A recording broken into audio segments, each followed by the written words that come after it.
Hi, this is Brad Pilon of eats.beat.com, and today I want to talk to you about metabolism, starvation mode, metabolic slowdowns, that sort of idea.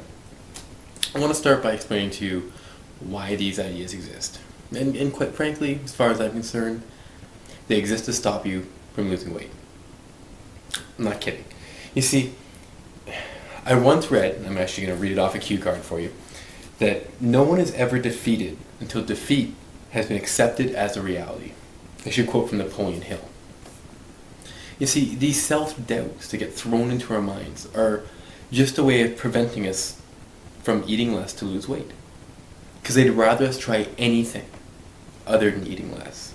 Anything, as long as it means keep eating.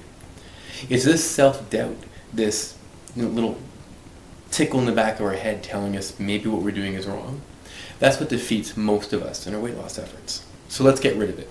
Let's look at what the research actually says about your metabolic rate and if it slows down when you lose weight. We can take an example of 6 women averaging weight about 190 pounds. They diet for 5 weeks, eating 500 calories per day. Pretty extreme, but hey, we gotta go to extremes to get answers. Over the course of those 5 weeks, they lose 16 pounds. As an average, they get down to about 175 pounds. About 175. Do their metabolic rates, their resting metabolic rates, slow down? Yes. Yes, they do. They go from approximately 1,500 calories down to 1,380. They lost about 120 calories worth of metabolic rate per day. 120. Large coffee, 2 cream, maybe a sugar. 120 calories. But see, they did lose 120 calories, but let's stop and think about what that means. After all, is this a result of losing weight causing a reduced metabolic rate, or was being obese causing an elevated metabolic rate? Okay, well first, let's look what the other research says. There was once a paper on 29 women who lost 50 pounds. At the end of that weight loss, their metabolic rate was around 1,200. There's another paper where 5 women lost 40 pounds. They were at 1,350 at the end of their weight loss. 19 women who lost almost 70 pounds were at 1,430 at the end of their weight loss.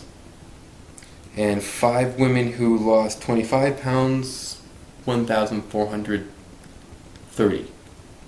You're starting to see a trend here. They're all roughly in that same range, right? Now, what's that mean to you? I mean, they're all roughly in that 1,300 to 1,400 range as a basal metabolic rate. Do they all have completely damaged metabolisms? I mean, they've lost mass amounts of weight. These are all extreme diets. We're talking 500 calories per day. Nothing I would ever recommend you do, because it's boring. Well, what if you take those metabolic rates and compare it to 19 lean women, roughly the same age, who were about 125 pounds? All the girls I talked to you about, once they were done their weight loss, were still at around 150, 160 pounds. If you compare them to a group of women who are lean, eating whatever they want, within reason, obviously, ad libitum, however they want, maintaining a weight of about 125 pounds, you find that the women who were obese, who lost weight, and even saw a slowed metabolic rate, still had basal metabolic rates or resting metabolic rates slightly higher than these lean women. They were also slightly higher than women who were overweight, so around 150 pounds, but who were always around 150, as opposed to these women who were, topping 200, who had lowered themselves down to 150 pounds. In all these women, the resting metabolic rates were between 1,200 and 1,500, all within that range. So why is that?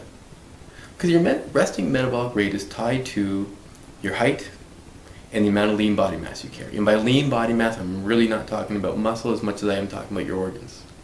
So yes, dieting can reduce your metabolic rate right down to where it's supposed to be. And even then, this reduction we're talking about, you've been led to believe it's a stop, it's a slowdown, it's a smashing, it's a stop dead in its tracks type of thing. 120 calories. In extreme cases, it's 200. These people aren't having metabolic rates dropping into single-digit numbers. I mean, the only time your metabolic rate truly stops is a medical condition we call death, right? So your metabolic rate, even if you're feeling a little sluggish or what have you, it's still well within normal limits, unless you have a medical condition we don't know about.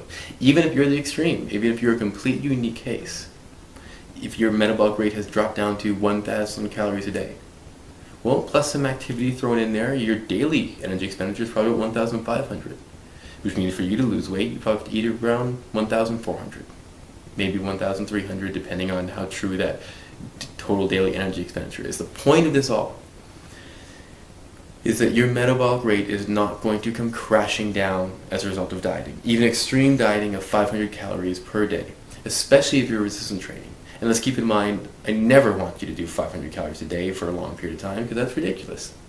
In fact, I prefer you to fast once or twice a week for 24 hours, and then eat like a normal human being for the other couple days. Enjoy your food. So you take the extreme case of 500 calories a day for 5 weeks, and you look at a much less extreme case, which is eat, and you see that your metabolism is not going to slow down. So a metabolic slowdown is not going to prevent you from losing weight.